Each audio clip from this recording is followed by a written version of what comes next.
জি, আপনি কাকে চান? প্রহর গলা ছেড়ে বিনয়ী সুরে বলল। জি, আমি মিসেস খন্দকারের সাথে দেখা করতে চাই। জি বলুন, আমি মিসেস খন্দকার। প্রহর ভাবল মহিলাটি হয়তো বুঝতে পারেনি, তাই সে আবার বলল। জি, এটা কি জরিফ খন্দকারের বাড়ি না? হ্যাঁ। তো আমি একটু ওনার স্ত্রীর সাথে দেখা করতে চাই। হ্যাঁ বলুন, আমি ওনার স্ত্রী। মহিলাটির কথায় প্রহর হতভম্ব হয়ে গেল। কি বলছেন ইনি? উনি যদি মিস্টার জরিফের স্ত্রী হন তাহলে খুশি কই? আমি কি ভুল ঠিকানায় আসলাম নাকি নাকি আমার বুঝতে কোথাও ভুল হচ্ছে? প্রহর এবার সরাসরি জিজ্ঞেস করল। জি, আমি আসলে খুশির কথা বলছিলাম। ও কি এ বাড়িতে থাকে? খুশি? ও এই বাড়িতে থাকবে কেন? খুশি তো ওদের বাড়িতে আছে।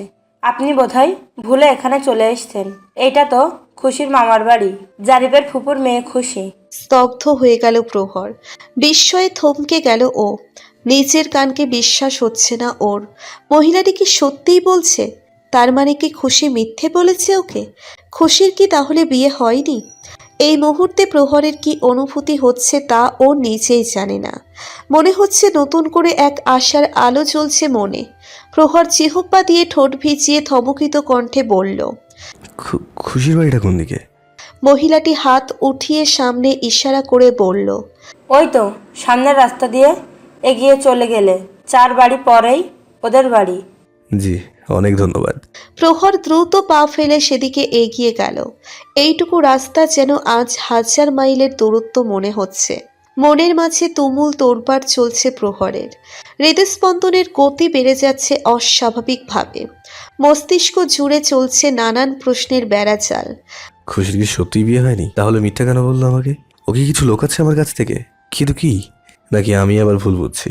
এসব কিছু জবাব এখন একমাত্র খুশিই দিতে পারবে। আর আজ ওকে জবাব দিতেই হবে, যাই হয়ে যাক না কেন। ভাবনা চিন্তার মাঝেই প্রহর এই মহিলার বর্ণনা অনুযায়ী খুশির বাড়ির সামনে চলে এলো। তবে বাড়ির সামনে অ্যাম্বুলেন্স দাঁড়িয়ে থাকতে দেখে ভ্রু কুঁচকে এলো প্রহরের। অজানা কোনো ভয়ে প্রচুর অশান্ত হয়ে গেল মনটা। অ্যাম্বুলেন্স? খুশির বাড়ির সামনে অ্যাম্বুলেন্স কি করছে? কারো কি কিছু হয়েছে? খুশির কিছু? না না, কি ভাবছি? খুশি কি হবে? ওর কিছু হবে না, ও একদম ঠিক আছে। আমি নিশ্চয়ই আবারও ভুল বাড়িতে চলে এসেছি। আহ, হ্যাঁ, এটা খুশিদের বাড়ি না। নিজের মনকে এসব বোঝ দিয়ে ওখান থেকে সরে যেতে কদম বাড়ালো প্রহর। তবে এক কদম এগুতেই হঠাৎ হৃদস্পন্দন অসম্ভব জোরে অধিকম্প আরম্ভ করে দিল। থমকে গেল প্রহরের কদম, আর এগোতে পারল না ও।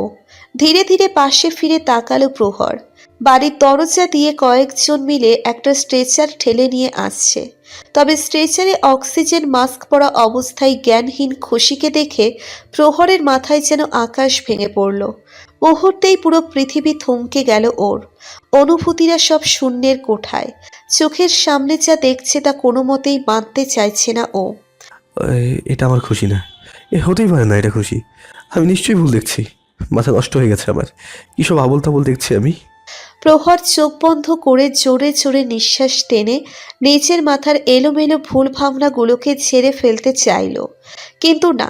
বাস্তবতা ওকে আবারও প্রবল বেগে আঘাত করল। চোখ খুলে তাকিয়ে সেই একই দৃশ্য দেখতে পেল প্রহর। এতক্ষণে খুশির পরিবারের সবাই বেরিয়ে এসেছে। কান্নারত নিভানকে দেখে প্রহরের সব ভ্রম পরিষ্কার হয়ে গেল। মন না মানলেও ওকে এই বিষাক্ত সত্যটা মানতেই হলো। আতঙ্কে হৃৎপিণ্ড প্রচণ্ড বেগে কাঁপছে। হাত পায়ের বোধশক্তি যেন হারিয়ে ফেলছে প্রহর। কোনো রকমে কাঁপা কাঁপা পায়ের সামনে এগুলো প্রহর। তারপর হঠাৎ এক ছুটে চলে গেল খুশির কাছে। খুশির কাছে দুই হাতে খুশির মুখটা ধরে ভয়ার্থ কম্পিত গলায় বলল। খুশি? এই খুশি? খুশিরানি, কি হয়েছে তোমার? এইভাবে শুয়ে আছো কেন? এটা সব কি লাগিয়ে রেখেছো? প্লিজ ওঠো না, কথা বলো না আমার সাথে। হঠাৎ প্রহরকে দেখে সবাই হতবাক হয়ে গেল। অপরিচিত কাউকে খুশির জন্য এমন পাগলামি করতে দেখে বিস্মিত হয়ে গেল সবাই। খুশির বাবা রাকিব হাসান প্রহরের হাত ধরে খুশির কাছ থেকে সরিয়ে দিয়ে বলল। এই ছেলে, কে তুমি? আমার মেয়েকে কিভাবে চেনো? প্রহর কিছু বলতে যাবে তার আগেই আচমকা নিভান এসে প্রহরকে জড়িয়ে ধরে কেঁদে দিল। কাঁদতে কাঁদতে বলল। ভাইয়া, কোথায় ছিলে তুমি? এত দেরি কেন করলে আসতে? তুমি তো বলেছিলে তুমি আপুকে সব সময় ভালো রাখবে, কখনো কোনো কষ্ট পেতে দিবে না। তাহলে আমার আপু এত কষ্ট পাচ্ছে কেন? আপুর এত কষ্ট আমার সহ্য হচ্ছে না ভাইয়া, প্লিজ আমার আপুকে ঠিক করে দাও তুমি। প্রহর কি বলবে? ও তো নিজেই রক্তশূন্য হয়ে পড়ছে। নিভানের কথায় মনে হচ্ছে ওর কলিজায় কেউ খামচে ধরেছে। খুশির যে কিছু একটা হয়েছে এই বিষাদময় সত্যটা না চাইতেও ওকে মানতে হচ্ছে। নিভানের কথায় খুশির পরিবারও এতক্ষণে বুঝে গেল ছেলেটা কে। খুশির বাবা প্রহরের দিকে তাকিয়ে বলল। তাহলে তুমি কি প্রহর? প্রহর বলে উঠল। জি আঙ্কেল, আমি প্রহর। আঙ্কেল, খুশির কি হয়েছে? ওকে এইভাবে নিয়ে যাওয়া হচ্ছে কেন? প্লিজ বলুন না। খুশির বাবা হু হু করে কেঁদে উঠল। কান্না জড়ানো কণ্ঠে সবটা খুলে বলল প্রহরকে। সবটা শুনে প্রহরের পায়ের নিচ থেকে মাটি সরে গেল। অনুভূতি শূন্য পাথর হয়ে গেল প্রহর। হৃদস্পন্দনের কম্পন যেন বন্ধ হয়ে গেল। হাত পা কাঁপছে থরথর করে। শরীরের ভর ছেড়ে দিয়ে ঠাস করে নিচে বসে পড়ল ও। ওর চোখের সামনে সব অন্ধকার দেখতে পাচ্ছে। হসপিটালের বেডে নিথরভাবে শুয়ে আছে খুশি। হাতে লাগানো স্যালাইন, মুখে অক্সিজেন মাস্ক। কিছুক্ষণ পূর্বে জ্ঞান ফিরেছে। দুর্বল শরীরে চোখ বুজে আছে।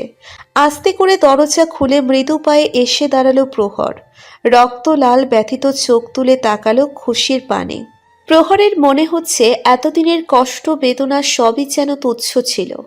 যথার্থ মর্ম পীড়া কী জিনিস সেটার উপলব্ধি তো আজ বুঝতে পারছে ও। খুশিকে এই অবস্থায় দেখার চেয়ে ভয়াবহ যন্ত্রণা আর কিছুতেই নেই। নিজের হৃদহরিণীকে এই অবস্থায় দেখার চেয়ে তো মৃত্যুও বোধহয় সুখকর। সবকিছু যেন এক ভয়ঙ্কর স্বপ্ন মনে হচ্ছে। এটা যদি সত্যিই স্বপ্ন হতো তাহলে প্রহর সারা জীবনেও আর কখনো ঘুমাতো না। এমনটা আমার খুশি দাদির সাথেই কেন হলো? খুশির জায়গায় ও নিজের কেন হলো না? আমার মাসুম পরীটা এত পীড়া কিভাবে সহ্য করছে? প্রহরের ভেতরটা যেন ক্ষত বিক্ষত হয়ে যাচ্ছে। প্রহর কাঁপা কাঁপা পায়ের সামনে এগুলো। কারোর পায়ের আভাস পেয়ে দুর্বল চোখ দুটো ধীরে ধীরে মেলে তাকালো খুশি। প্রহরকে এই মুহূর্তে এখানে দেখে চমকে গেল খুশি। মনের ভ্রম ভেবে নিল ও। মনে করছে ও হয়তো ভুল দেখছে। খুশি বন্ধ করে আবার তাকালো। না, আবারও প্রহরকে দেখতে পেল ও। আঁতকে উঠল খুশি। প্রহর, ও এখানে কি করছে? ওর না আজকে বিয়ে? তাহলে কি ও সব জেনে গেছে? না না, এ হতে পারে না। ও জানতে পারে না কিছু। খুশি নাকের অক্সিজেন মাস্কটা খুলে রেখে জোরপূর্বক হাসার চেষ্টা করে বলল।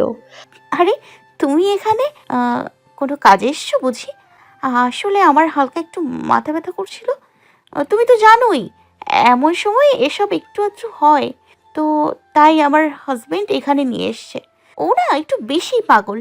আমার একটুখানি কিছু হলেই পাগল হয়ে যায়, সাথে সাথে হসপিটালে নিয়ে আসে। খুশির কথার প্রহরের মাঝে কোনো প্রতিফলন দেখতে পাচ্ছে না। প্রহর একইভাবে খুশির দিকে বেদনার্ত করুণ চোখে তাকিয়ে ধীরে ধীরে এসে খুশির বেডের পাশে এসে ফ্লোরে হাঁটু গেড়ে বসে পড়ল। লাল অশ্রুসিক্ত চোখে স্থির দৃষ্টিতে খুশির মুখপানে তাকিয়ে রইল। প্রহরের এই চাহনি দেখে খুশি বুঝে গেল প্রহর নিশ্চয়ই সব জেনে গেছে। খুশি প্রহরের এই চাহনি নিতে পারছে না। খুশি ধরা গলায় বলল। এমনভাবে তাকাবে না, তাকাবে না এভাবে আমার দিকে। প্রহরের চোখে নোনা জল নীরবে গড়িয়ে পড়ছে। প্রহর কান্না চড়ানো কণ্ঠে বলে উঠল। I hate you. I hate you, খুশি। I hate you. I just hate you. তুমি এতটা স্বার্থপর কিভাবে হতে পারলে? আমি তো তোমাকে আমার জীবনের সুখের ভাগিদার করতে চেয়েছিলাম, কিন্তু তুমি তো আমাকে তোমার দুঃখের ভাগিদার হবারও সুযোগ দিলে না। কিভাবে হলে এতটা স্বার্থপর? সব কষ্টগুলো একাই নিতে চাচ্ছিলে। সম্পর্কটা তো আমাদের দুজনের ছিল, তাহলে তুমি একাই কিভাবে দুজনের ফয়সালা করে ফেললে? কেন বলো? খুশিও পারল না চোখের বাঁধ আটকে রাখতে। কান্নাচরিত কণ্ঠে বলল। কারণ আমি তোমাকে আমার এই অনিশ্চিত জীবনের সাথে জড়াতে চাই না, যেখানে আমার জানা নেই আর কয়টা দিন আমার আয়ু আছে। আজকের দিনটাও পার করতে পারবো কিনা তার ভরসা নেই। প্রহর আর থাকতে পারল না। উঠে গিয়ে খুশিকে আষ্টে পৃষ্ঠে জড়িয়ে হু হু করে কেঁদে উঠল। কাঁদতে কাঁদতে বলল। কিচ্ছু হবে না তোমার, আমার কলিজাটা কিচ্ছু হবে না। আমি কিছু হতেই দেবো না, তুমি একদম সুস্থ হয়ে যাবে। খুশিও প্রহরকে জড়িয়ে ধরে কেঁদে উঠল। কিছুক্ষণ পর প্রহর নিজেকে একটু সামলে নিয়ে খুশির চোখের পানি মুছে দিয়ে কপালে চুমু খেয়ে মায়াভরা কণ্ঠে বলল। আর কাঁদে না, আমি এসে গেছি না, সব ঠিক করে দেবো। খুশির হঠাৎ প্রহরের বিয়ের কথা মনে পড়ল। খুশি প্রহরকে ছেড়ে দিয়ে চোখ নামিয়ে মলিন কণ্ঠে বলল, তোমার এখান থেকে যাওয়া উচিত প্রহর। তুমি এখন অন্য কারোর, বিয়ে হয়ে গেছে তোমার। প্রহর স্বাভাবিক সুরে বলল, হ্যাঁ, বিয়েতে হয়েছে, তাও 2 বছর আগে। এবার দুষ্টু পরির সাথে, আর আমি আমার বউয়ের কাছেই আছি। খুশি বিস্ময়কর চোখে তাকিয়ে বলল, মানে তুমি কি আজ বিয়ে করনি? বউ থাকতে বিয়ে করবো কেন? হেয়ালি করো না, ঠিক ঠিক করে বলো। আরে না রে পাগলি, প্রহরের জীবনে খুশি ব্যতীত অন্য কোনো নারীর জায়গা নেই।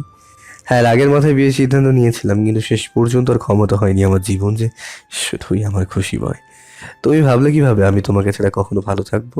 তুমি বিহীন তো আমার হৃদয়ের স্পন্দনই চলবে না। ভালো থাকা তো অনেক দূরের কথা। তাহলে তাহলে ওই ছবি? কোন ছবি? খুশি প্রহরের ফোনটা নিয়ে ওই ছবিটা বের করে দেখালো। প্রহর ছবিটা দেখে বলল, আর এটা হয়তো ফাহিম কোনো এক সময় তুলে আপলোড করে দিয়েছে। তার মানে সত্যি তুমি বিয়ে করনি? হুম, আমার একটা মিষ্টি এত একটা বউ থাকতে আবার করবো কেন? আমার বাস তুমি হলেই চলবে, আর কখনো আমাকে ছেড়ে যাওয়ার কথা স্বপ্নেও ভাববে না। শুধু এইভাবেই আমাদের পাশে থেকো, বাদ বাকি আমি সব ঠিক করে দেবো। আবারও খুশির কপালে চুমু খেয়ে বুকে জড়িয়ে নিল। খুশিও হার মেনে নিল। চেষ্টা তো কম করেনিও, কিন্তু নিয়তির হয়তো অন্য কিছুই ইচ্ছে, তাই সব কিছু ভাগ্যের উপর ছেড়ে দিল। যা হবার হবে। প্রহরকে আর দূরে সরাবে না ও। মৃত্যুর সময় ওর মুখটা দেখে মরলে তাও হয়তো শান্তি পাবে। তাই দীর্ঘশ্বাস ছেড়ে পরম আবেশে প্রহরের বুকে লুকিয়ে পড়ল।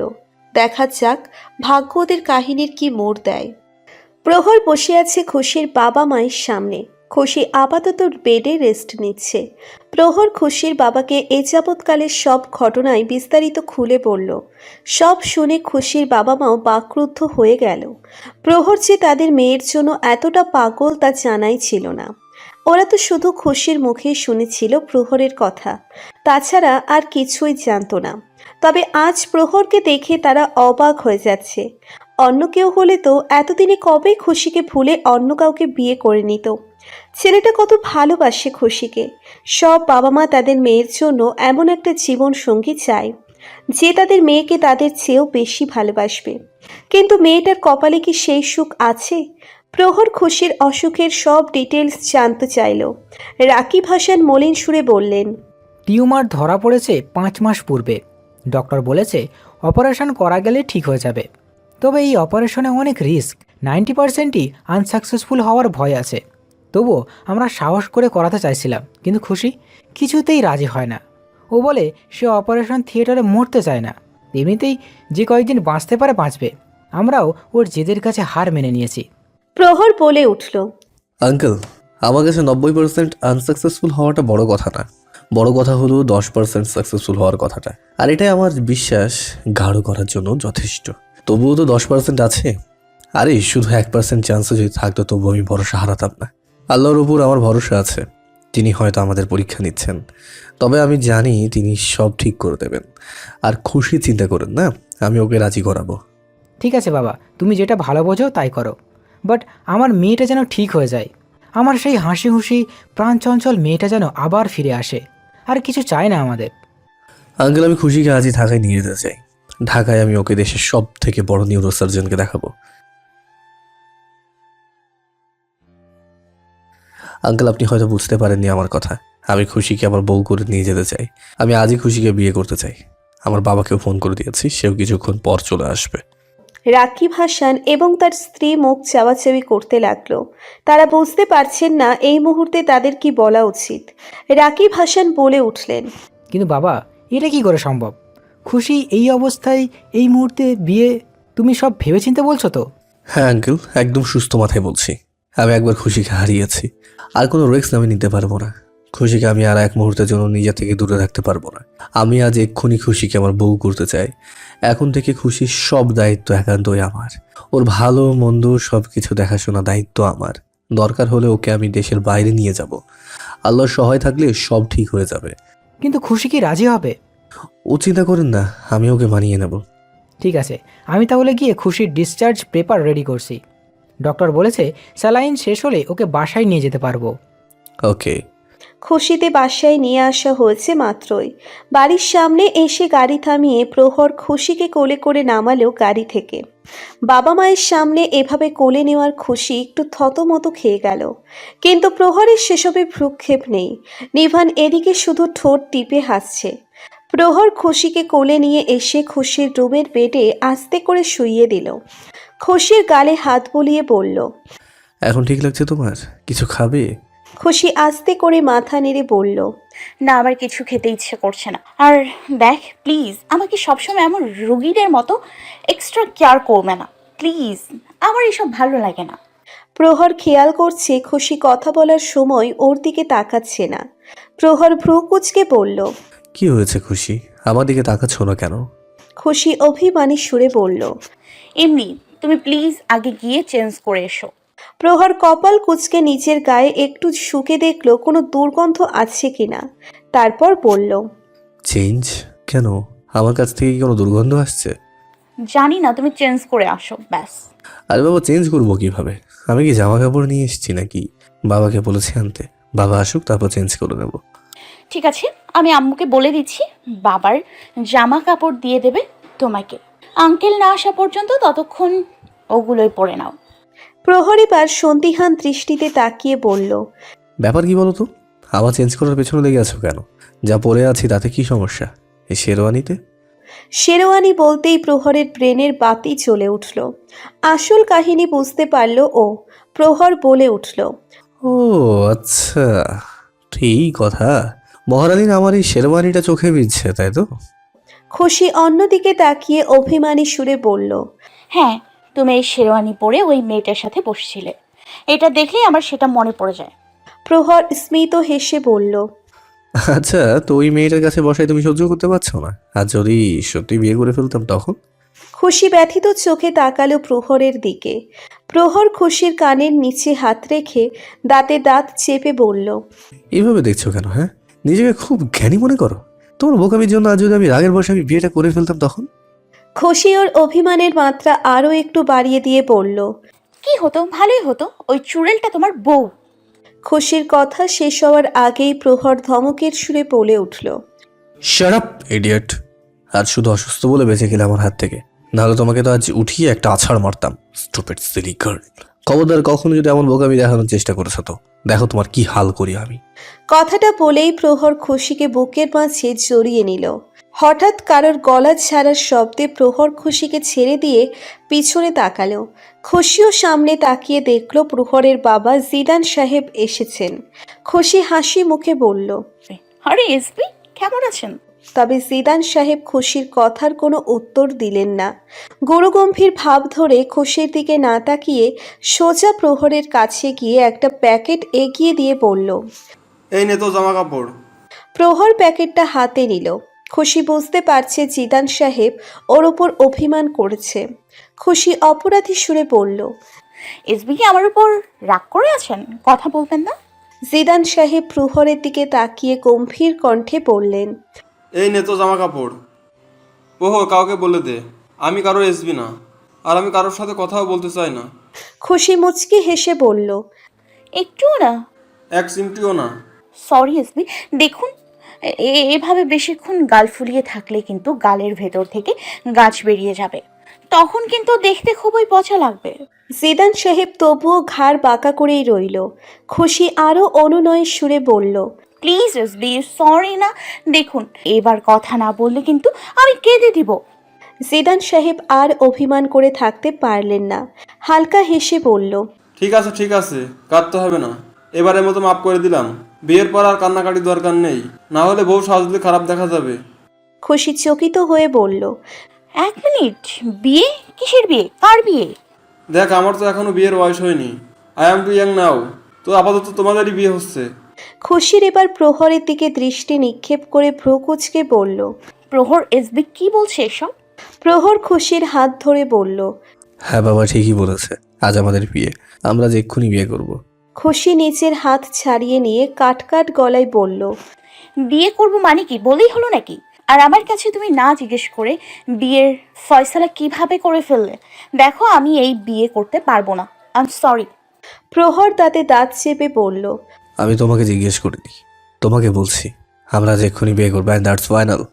দেখো প্রহর, বোঝার চেষ্টা করো। আমার এই অনিশ্চিত জীবন নিয়ে কোনো সম্পর্কের বাঁধনে জড়ানোটা মোটেও ঠিক না। আমরা সামনাসামনি আছি, এটাই যথেষ্ট। বিয়ের বন্ধনে আবদ্ধ হওয়ার কি দরকার? পরবর্তীতে তুমি এক অসম্পূর্ণতার মাঝে ভুগবে, এটা আমি একদমই চাই না। প্লিজ এই বিয়ের কথা মাথা থেকে ঝেড়ে ফেলো। প্রহরের এবার রাগ উঠে গেল। প্রহর চোয়াল শক্ত করে বলল, খুশি, আবারও পাকনামি শুরু করেছো তুমি। আমি বলেছি আজ বিয়ে হবে মানে হবে, আর দ্বিতীয় কোনো কথা শুনতে চাই না আমি। কিন্তু আমি এই বিয়ে করব না। প্রহর এবার রাগে খুশির দুই বাহু শক্ত করে চেপে ধরে রাগী কণ্ঠে বলল, ডোন্ট ট্রাই মাই পেশেন্স খুশি। তুমি চাও বা না চাও, বিয়ে তো আজ হবেই। ওই মুহূর্তেই হঠাৎ ওখানে খুশির বাবা রাকিব হাসান এসে দাঁড়ালেন। প্রহরকে এভাবে খুশির সাথে রাগ দেখানো দেখে উনি রেগে উঠে বললেন, প্রহর, তোমার সাহস কি করে হলো আমার মেয়ের সাথে এইভাবে কথা বলার? তোমাকে তো আমি ভদ্র ছেলে ভেবেছিলাম, এখন তো দেখছি তুমি নেহাতি একটা অভদ্র উগ্র মেজাজি ছেলে। তোমার মতো উগ্র মেজাজি ছেলের সাথে আমার মেয়েকে আমি বিয়ে দেবো না। রাকিব হাসানের কথায় প্রহর একটু ঘাবড়ে গেল। খুশিরও খারাপ লাগছে প্রহরকে এভাবে কথা শোনাতে দেখে। বাবা প্রহরকে ভুল বুঝছে। প্রহর কিছু বলতে যাবে তার আগেই জিদান সাহেব তেতে উঠে রাকিব হাসানের উদ্দেশ্যে বলে উঠলেন, দেখুন, আমার ছেলের সম্বন্ধে একদম উল্টোপাল্টা কথা বলবেন না। আমার ছেলে লাখে একটা। আগে নিজে ভদ্রতা ভালো করে শিখে আসুন, তারপর অন্য ভদ্রতা চাষ করতে যাবেন। হ্যাঁ হ্যাঁ, আপনিই তো বললেনই, নিজেরটা সব সময় সবার কাছে ভালোই মনে হয়, যেমন ছেলে তেমন তার বাপ। আমার তো মনে হচ্ছে খুশি এজন্যই আপনার ছেলের কাছ থেকে পালিয়ে এসেছে, না হলে আপনার যে গুন্ডা ছেলে হয়তো এতদিনে আমার মেয়েকে মেরে গুম করে ফেলতো। এই যে মিস্টার, মুখ সামনে কথা বলুন। আপনার সাহস কি করে হলো আমার ছেলেকে গুন্ডা বলার? দেশের সেরা টপ 10 ইয়াং বিজনেসম্যান আপনি গুন্ডা বলছেন? আমার তো মনে হচ্ছে আপনার মাথা ঘিলু বদলে এক বালতি কবর পুরা আছে। ব্যাস, এবার তো রাকিব হাসানের অগ্নিগিরি লাভা ফুটে গেল। দুজনের মাঝে তুমুল বিশ্বযুদ্ধ শুরু হয়ে গেল। কেউ কারোর থেকে কম যায় না। এদের মহাযুদ্ধ দেখে প্রহর আর খুশি দুজনে হতভম্ব হয়ে গেল। সিচুয়েশন হঠাৎ এমন আউট অফ কন্ট্রোল হয়ে যাবে তা ভাবতেই পারেনি ওরা। প্রহর দ্রুত উঠে দাঁড়িয়ে জিদান সাহেবের হাত ধরে বলে উঠল, কি করছো বাবা এসব? শুধু শুধু কথা বাড়াচ্ছ কেন? খুশিও ওর বাবার উদ্দেশ্যে বলল, হ্যাঁ বাবা, তুমিও প্লিজ শান্ত হও। তুমি প্রহরকে ভুল বুঝছো। রাকিব হাসান দৃঢ় কণ্ঠে বললেন, আমি একদম ঠিক বুঝে গেছি, এই ছেলেটা মোটেও তোর যোগ্য না। তুই ওর কাছ থেকে চলে এসে ভালোই করেছিস। আমি তোকে এই ছেলের সাথে কিছুতেই বিয়ে দেব না। জিদান সাহেবও তেজি কণ্ঠে বলে উঠলেন, আরে আপনি কি বিয়ে দেবেন না? আমি আমার ছেলেকে আপনাদের মতো পাগলের খানদানে বিয়ে করাবো না। এই প্রহর, চল এখান থেকে। আর এক মুহূর্ত এখানে দাঁড়াবো না আমরা। কথাটা বলে জিদান সাহেব প্রহরের হাত ধরে ওখান থেকে টেনে নিয়ে যেতে লাগলো। প্রহর বেচারা যেন অথৈ সমুদ্রে পড়ে গেল। বাবার জেদের সামনে কিছুতেই পেরে উঠছে না। অসহায় দৃষ্টিতে তাকালো খুশির দিকে। খুশির চোখেও পানি চলে আসলো। কি থেকে কি হয়ে গেল কিছুই বুঝতে পারছে না ও। সব ওর ভুল। ও যদি তখন প্রহরকে বিয়ের জন্য মানা না করতো তাহলে এসব হতোই না। তাহলে আবারও ওরা আলাদা হয়ে যাবে। রাত 12টা। খুশির চোখে ঘুম নেই, বারবার চোখের কোণে পানি জমে যাচ্ছে। প্রহরকে পেয়েও আবার হারিয়ে ফেলল ও। কে বলেছিল তখন অত পণ্ডিতি করতে? বিয়েই তো করতে চেয়েছিল বেচারা। রাজি হয়ে গেলে কি হতো? শুধু শুধু বাবা ভুল বুঝলো ওকে। না জানি প্রহর কত হার্ট হয়েছে বাবার কথায়। বাবারও হঠাৎ কি হয়েছে কে জানে। আগে তো কখনো এত রাগ করতে দেখিনি। সব সময় সুইট ইনোসেন্ট হয়ে থাকা বাবার আজ আবার কি হলো? হঠাৎ এমন সিক্রেট ফিল্মের বাবাদের মতো এমন করছে কেন? হঠাৎ জানালায় টোকা পড়ার শব্দে হকচকিয়ে উঠল খুশি। এত রাতে জানালায় টোকা পড়ার শব্দে ভয় পেয়ে গেল খুশি। ভীতু স্বরে কাঁপা কাঁপা কণ্ঠে বলল, কে কে কে? ওপাশ থেকে ফিসফিস করে কেউ বলল। খুশি, আমি প্রহর, জানালা হলো। খুশি চমকে উঠল। দ্রুত উঠে গিয়ে জানালা খুলে বলল, প্রহর, তুমি এত রাতে এখানে কি করছো? প্রহর জানালার চৌকাঠ টপকে ভিতরে ঢুকে বলল, দলওয়ালে দুলহানিয়া নিয়ে যেতে এসেছে। মানে? প্রহর ফট করে খুশিকে কোলে তুলে নিয়ে বলল, মানে আমি কি বলেছিলাম ভুলে গেছো? আজ আমাদের বিয়ে হবে মানে হবে, by hook or by crook. কিন্তু আমাদের বাবারা তো রাজি না। না হলো রাজি, হু কেয়ার্স? আজ তো আমি বিয়ে করেই ছাড়বো। এই সিঙ্গল স্ট্যাটাস আজ আপডেট করেই ছাড়বো। কি বলছো এসব? কিছুই তো বুঝতে পারছি না আমি। কিছু বুঝতে হবে না তোমার, শুধু চুপচাপ আমার গলা জড়িয়ে ধরে থাকো, আর আওয়াজ করবে না একদম। প্রহর খুশিকে কোলে নিয়ে এসে আস্তে করে দরজাটা খুলে মৃদু পায়ে বেরিয়ে এলো। বাইরে এসে দেখলো নিভান দাঁড়িয়ে আছে। প্রহর ফিসফিস করে বলল। শালা সাহেব, অল ক্লিয়ার? নিভান বলে উঠল। ইয়েস ইয়েস ভাইয়া, ময়দান একদম ক্লিয়ার, এখনই রওনা দিতে হবে। বাহ, এই না হলে শালা সাহেব বলে কথা। কি সুন্দর মনকে ভাগিয়ে নিয়ে যেতে সে সাহায্য করছে। তোমার এই উপকার আমার ওপর ঋণ ধার্য থাকলো। তোমার সময় আসলে আমিও ঋণ পরিশোধ করে দেবো শালা সাহেব। এদের কথোপকথন শুনে খুশি বেচারির টাস্কি খেয়ে গেল। ও ভ্রু কুচকে বলল। এই এই, এক মিনিট এসব কি চলছে? হ্যাঁ, এই নিহাও তুমি কি আমাকে নিয়ে পালিয়ে গিয়ে বিয়ে করার পরিকল্পনা করছো? প্রহর চোখ গরম করে বলল। এই তোমাকে না চুপ করে থাকতে বলেছি, আবার কথা বলছো কেন? শ্শ্।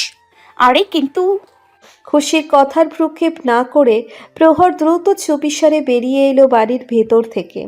নিভানো এলো ওদের সাথে। বাইরে এসে দ্রুত হাঁটা ধরলো ওরা। কিছু দূর হেঁটে আসার পর প্রহরের গাড়িতে এসে পৌঁছলো ওরা। খুশিকে গাড়িতে বসিয়ে দিয়ে নিচেরাও উঠে বসে গাড়ি স্টার্ট দিল।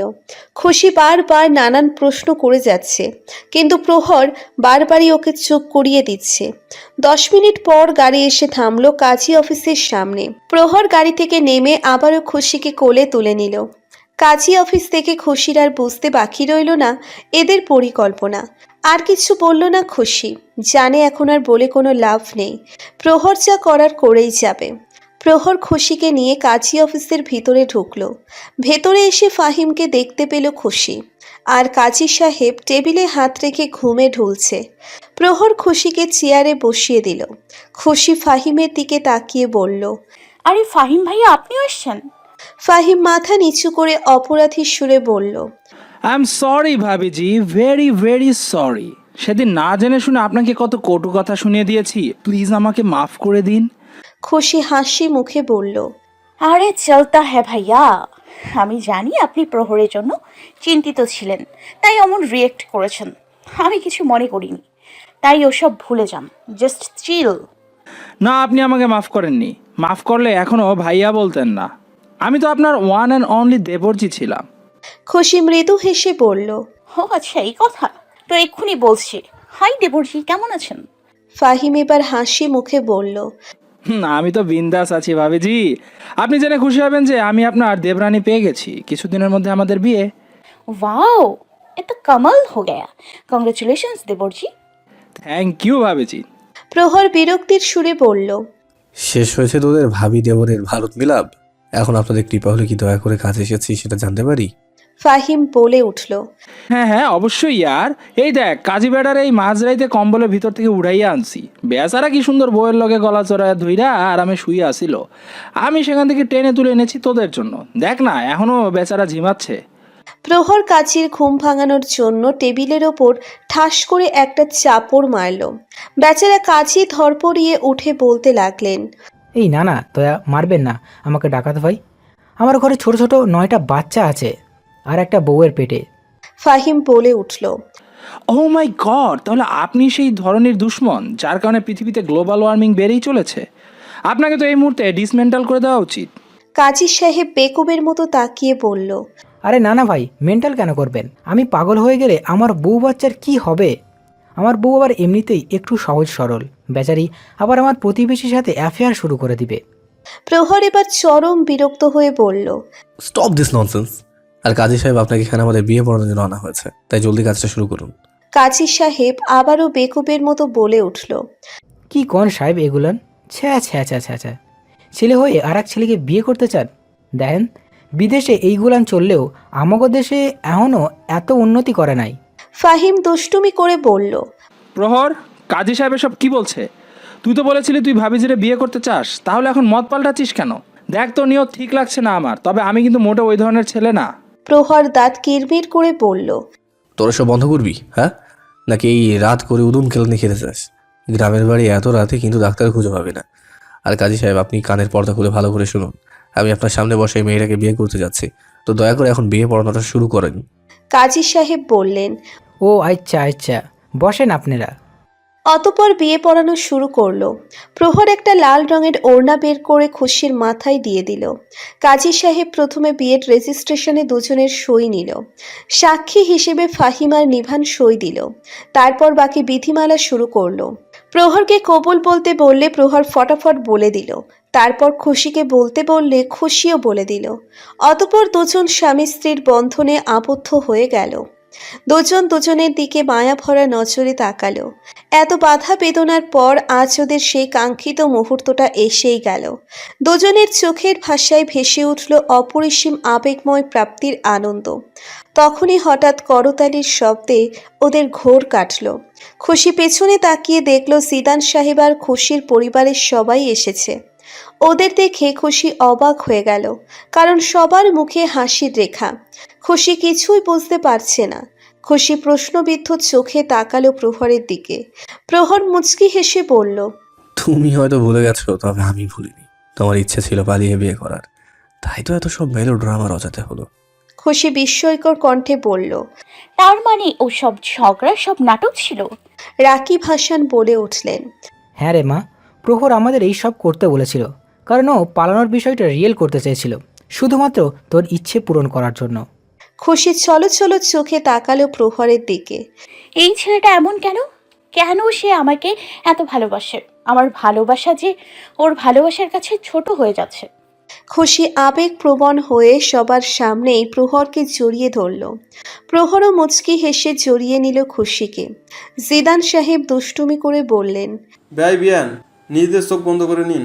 আজকালকার পোলাপানের রজা সরমের কোনো বালাই নেই। কি যে দিন আইলো। সবাই একত্রে হেসে উঠল। পরদিন সকাল সকালে সবাই ঢাকার উদ্দেশ্যে রওনা হলো। প্রহর খুশির পরিবারকে ওদের বাড়িতেই যেতে বলেছিল, তবে খুশির বাবা বলেছে তারা ওদের ঢাকার আগের ফ্ল্যাটে গিয়ে উঠবে। দুপুরের দিকেই ওরা ঢাকায় এসে পৌঁছায়। কিছুক্ষণ রেস্ট নিয়ে সন্ধ্যার দিকেই প্রহর খুশিকে নিয়ে আসে ডক্টরের কাছে। বাংলাদেশের বেস্ট নিউরোসার্জনের চেম্বারে আছে ওরা। ডক্টর খুশিকে চেক আপ করে কতগুলো টেস্ট করতে দেয়। প্রহর সেই মোতাবেক খুশির সব টেস্ট করিয়ে নেয়। ডক্টর রিপোর্টগুলো দেখে প্রহরের সাথে একা কথা বলতে চায়, তাই প্রহর খুশিকে বাইরে গিয়ে বসতে বলে। বর্তমানে ডক্টরের সামনে বসে আছে প্রহর। হাত পা কাঁপছে ওর। শীততাপ নিয়ন্ত্রিত কেবিনটাতেও ঘাম ছুটে যাচ্ছে প্রহরের। ভয়ে আত্মা শুকিয়ে আসছে তার। না জানি এই মুহূর্তে ডক্টর কি বলে। ডক্টর বলে উঠল, দেখুন মিস্টার প্রহর, আপনার স্ত্রীর অবস্থা খুবই ক্রিটিক্যাল। টিউমারটা মস্তিষ্কের প্রায় অনেকটা জায়গা ছড়িয়ে পড়েছে। অপারেশন করে টিউমার সরানো গেলে উনি সুস্থ হতে পারেন, তবে এমন ক্রিটিক্যাল কেসে 90% রোগী অপারেশন থিয়েটারেই মারা যায়। প্রহরের মনে হচ্ছে কেউ ওর গলা চেপে ধরে আছে। ওর নিঃশ্বাস নিতে কষ্ট হচ্ছে। তবুও নিজেকে কোনো রকমের সামলে নিয়ে প্রহর বলে উঠল, ডক্টর, আপনি শুধু বলুন অপারেশন করা যাবে কিনা, আর অপারেশন সাকসেসফুল হলেও কি পুরোপুরি সুস্থ হয়ে যাবে? হ্যাঁ, অপারেশন যদি সাকসেসফুল হয় তাহলে উনি ঠিক হয়ে যাবেন। আমার নিউ ইয়র্কের বেস্ট নিউরো সার্জনের সাথে পরিচয় আছে। আমি যদি আপনার স্ত্রীর কেসটা নিয়ে ওনার সাথে কথা বলি তাহলে উনিও আপনাদের হেল্প করতে পারবেন। হয়তোবা রিকোয়েস্ট করলে উনি ঢাকায় এসে অপারেশনটা করিয়ে দিতে পারবেন। তাহলে অপারেশন সাকসেসফুল হওয়ার চান্স আরেকটু বাড়তে পারে। এত সব হতাশার মধ্যে এতটুকু আশার আলোই যেন প্রহর কাছে সমুদ্র সমান। প্রহর আশাতীত সুরে বলল, দ্যাটস রিয়েলি ডক্টর। নিউ ইয়র্কে আমার বিজনেসের ব্রাঞ্চ আছে, সেই সুবাদে আমারও অনেক পরিচিত লোক আছে। দরকার পড়লে আমি খুশিকে ওখানে নিয়ে যাব। আপনি শুধু বলুন কি করলে সব থেকে ভালো হবে, আমি সেটাই করব। দেখুন, আপনার স্ত্রীর ফিজিক্যাল স্ট্রেংথ অনেক কমে গেছে। এই অবস্থায় ওনাকে নিয়ে এত জার্নি করা ক্ষতিকর হতে পারে। শুধু ডক্টরকে এখানে আনতে পারলেই কাজ হবে। ওকে ডক্টর, যেটা ভালো হয় সেটাই করুন। ব্যাস আমার স্ত্রী যেন ঠিক হয়ে যায়, এর জন্য যা করতে হয় করুন। একজন ডক্টর সবসময় তার রোগীর বাঁচানোর সর্বোচ্চ চেষ্টা করে, বাকিটা উপরওয়ালার হাতে। আর এমনিতেও আপনার স্ত্রীর ক্ষেত্রে এটা অনেক রিস্কি অপারেশন। এখন আপনি ভেবে দেখুন কি করবেন। ভাবাভাবির কিছুই নেই, আমি আমার স্ত্রী অপারেশন করাতে প্রস্তুত। আল্লাহর ওপর আমার বিশ্বাস রয়েছে, তিনি নিশ্চয়ই সব ঠিক করে দেবেন। আচ্ছা ঠিক আছে, আমি তাহলে ওই ডক্টরের সাথে কথা বলে দেখি উনি কবে আসতে পারবেন। সেই অনুযায়ী আপনাকে অপারেশনের ডেট জানিয়ে দেব। ওকে ডক্টর, তবে যা করার একটু তাড়াতাড়ি করার চেষ্টা করুন, এমনিতেই অনেক দেরি হয়ে গেছে। ওকে ওকে, আপনি চিন্তা করবেন না, আমি দ্রুতই প্রসেস শুরু করে দিচ্ছি। কথা শেষে প্রহর খুশিকে নিয়ে আবার বাসায় চলে এলো। বাসায় এসে প্রহর খুশিকে বেডে বসিয়ে দিয়ে নিজেও ওর সামনাসামনি বসলো। খুশির 2 হাত নিচের হাতের মুঠোয় নিয়ে মায়া ভরা কণ্ঠে বলল, খুশি, আজ আমি ডক্টরের সাথে তোমার অপারেশনের ব্যাপারে কথা বলেছি। হয়তো 2-4 দিনের মধ্যে অপারেশনের ডেট হয়ে যাবে। অপারেশনটা হয়ে গেলে তুমি একদম ঠিক হয়ে যাবে, দেখবে আমার খুশি রানী আবার সেই আগের মতো হয়ে উঠবে। খুশি প্রহরের কাছ থেকে নিচের হাত ছাড়িয়ে ধরা গলায় বলল, না না, আমি কোনো অপারেশন করব না। এমনিতেই যে কয়টা দিন তোমার সাথে কাটাতে পারবো সেটুকু সময়ও কেড়ে নিতে চাও তুমি? আমি ওই অপারেশন থিয়েটারে ডক্টরের মুখ রেখে মরতে চাই না। প্রহর 2 হাতে খুশির মুখটা ধরে আবেগপূর্ণ কণ্ঠে বলল, এমন করে বলিস না প্লিজ, আমার কথাটা বোঝার চেষ্টা করো না সোনা। দেখো, আল্লাহর ওপর ভরসা রাখো, আমাদের ভালোবাসার ওপর বিশ্বাস রাখো, দেখবে সব কিছু ঠিক হয়ে যাবে। জানি হায়াত মত সব আল্লাহর হাতে, কিন্তু আমরা সর্বোচ্চ চেষ্টা তো করতে পারি। চেষ্টা না করে হার মানলে কিভাবে হবে বলো? আমি কি এইভাবে কোনো কিছু না করে তোমাকে ধীরে ধীরে মৃত্যুর মুখে ঢলে পড়া দেখতে পারবো বলো? প্লিজ কলিজাটা রাজি হয়ে যাও না। খুশি কান্না জড়িত কণ্ঠে বলল, কিন্তু আমি যদি অপারেশন থিয়েটারে মরে যাই তাহলে তো তোমাকে শেষ দেখাটাও দেখতে পারবো না। প্রহরের বুকের ভিতর যেন হাহাকার করে যাচ্ছে। চোখ দুটো লাল বর্ণ হয়ে গেল। অশ্রু সচল চোখে বলল, এমন অলক্ষণে কথা কেন বলিস বারবার? একবার পজিটিভটাও তো ভাবতে পারো। ভাবো, একবার অপারেশন সাকসেসফুল হয়ে গেলে আমাদের পৃথিবীটা কতটা রঙিন হয়ে উঠবে। প্লিজ সোনা, আমার উপর একটু ভরসা করো, মেনে নাও না আমার কথাটা। খুশির নাক টেনে বলল, ঠিক আছে, তুমি যদি এটাই চাও তাহলে আমি আর মানা করব না। তুমি যা চাও তাই হবে। প্রহর খুশির কপালে চুমু দিয়ে বুকে জড়িয়ে নিয়ে বলল, থ্যাংক ইউ খুশি, দেখবে শীঘ্রই সব ঠিক হয়ে যাবে। আমার বউটা একদম ঠিক হয়ে যাবে। প্রহরের মুখে বউ ডাক শুনে এক অদ্ভুত সুখানুভব হলো খুশির মনে। কতটা যেন মধু ছিল শব্দটা। তবে এই ডাকটা আর কতদিনই বা শোনার ভাগ্য হবে ওর। হঠাৎ দরজায় টোকা পড়ার শব্দে দুজনেই সরে বসল। প্রহর দরজার দিকে তাকিয়ে গলা উঁচু করে বলল, দরজা খোলা আছে। একটু পরে বাসার কাজের বুয়া দরজা খুলে বলল, ভাইজান, বৌমনির সাথে তার ফুপু দেখা করবার আইছে। খুশি হাস্যোজ্জ্বল কণ্ঠে বলল, ফুপি এসছে? কোথায় ফুপি? যে নিচে বইসা আছে। খুশি তড়িঘড়ি করে নামতে নিলেই প্রহর থামিয়ে দিয়ে বলল, আরে আরে, তুমি কোথায় যাচ্ছ? তুমি এখানে আরামে বসো, ফুফি এখানেই আসবে। প্রহর বুয়ার উদ্দেশ্যে বলল। আপনি ফুফিকে উপরে পাঠিয়ে দিন। যে আচ্ছা। বুয়া চলে যাওয়ার কিছুক্ষণ পরেই খুশির ফুপি বেলি আসলো প্রহরের রুমে। প্রহর বেলিকে সালাম জানালো। বেলিও সৌজন্যমূলক হাসি দিয়ে মাথা নাড়ালো। খুশির পাশে এসে বসলো বেলি। খুশি উচ্ছ্বসিত হয়ে বেলিকে জড়িয়ে ধরে বলল, I miss you so much ফুপি। কেমন আছো তুমি? বেলিও মুচকি হেসে বলল, ভালো আছি। আমিও তোকে খুব মিস করেছি, তাই তো তোর আসার খবর শুনে দ্রুত চলে এসেছি। তুই কেমন আছিস? খুশি বেলিকে ছেড়ে দিয়ে হাসি মুখে বলল, আমি তো সব সময় ভালোই থাকি, আর এখন তো আরো বেশি ভালো আছি। হ্যাঁ হ্যাঁ, তা তো দেখতেই পাচ্ছি। আমার দুষ্টু পাজিটা এখন কারোবারির বউ হয়ে গেছে। আমার তো বেচারা প্রহরের জন্য আফসোস হচ্ছে, না জানি তোর মতো পাগলকে কিভাবে সামলাবে। প্রহর মৃদু হেসে বলল, ঠিকই বলেছেন ফুফি, ব্যাস একমাত্র আপনি আমার মনের বেদনা বুঝতে পারলেন। খুশি গাল ফুলিয়ে বলল, বাহ, এসেই পার্টি বানিয়ে নিলে। এখন আমার চাইতে তোমার কাছে প্রহরেই বেশি আপন হয়ে গেল। ঠিক আছে, যাও, ওকে নিয়েই থাকো। আমার সাথে আর কথা বলার দরকার নেই। আমি তো ভালা না, ভালা লইয়েই থাকো। প্রহর দুষ্টু হেসে বলল, ফুফি, আমার মনে হচ্ছে আশেপাশে কিছু পুড়ছে। পোড়া পোড়া গন্ধ পাচ্ছি কিন্তু। খুশি এবার জ্বলে ওঠে হাতের কাছে থাকা বালিশটা উঠিয়ে প্রহরের দিকে ছুঁড়ে মারল। প্রহর সেটা ক্যাচ করে ধরে নিয়ে হেসে উঠল। বেলিও ওদের সাথে হাসতে লাগলো। তখনই ওখানে জিদান সাহেব এসে হাজির হলো। ওদের কাছে আস্তে আস্তে বলে উঠল, কি ব্যাপার ভাই, আমাকে ছাড়াই আড্ডা চলছে? জিদান সাহেবের কথায় সবাই তার দিকে তাকালো। হঠাৎ বেলির মুখবয়ব পরিবর্তন হয়ে গেল। এতক্ষণের হাস্যোজ্জ্বল মুখটা কেমন চুপসে গেল। বিস্মিত নির্বিকার হয়ে গেল সে। তার জীবনের হারিয়ে ফেলা একমাত্র ভালোবাসার ব্যক্তিটাকে এতদিন পর চোখের সামনে দেখে থমকে গেল বেলি। সে কি সত্যিই দেখছে? এটা কি সত্যিই জিদান? জিদান সাহেবকে দেখে খুশি হাসি মুখে বলল, আরে এসপি আসুন না, আসলে অনেক দিন পর ফুপুর সাথে দেখা হয়েছে তো, তাই একটু মজা করছিলাম।